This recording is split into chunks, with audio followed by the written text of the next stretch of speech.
मनुष्य भी बड़ा विचित्र प्राणी है।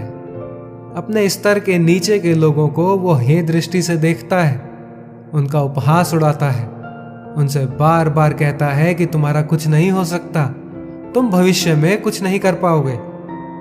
जब मनुष्य के पास धन, संपत्ति, मान होता है तो वो दूसरों का आदर नहीं करता, परंतु वह एक बात भूल जाता है कि उससे भी अधिक शक्तिशाली कोई अस्तित्व में है, और वो है समय, काल।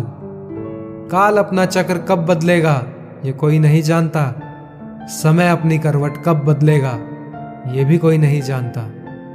कोयला भी समय के साथ साथ हीरे में परिवर्तित हो जाता है, इसलिए जीवन में कभी भी किसी का भी उपहास नहीं उड़ाना चाहिए। विचार कीजिएगा। राधे राधे।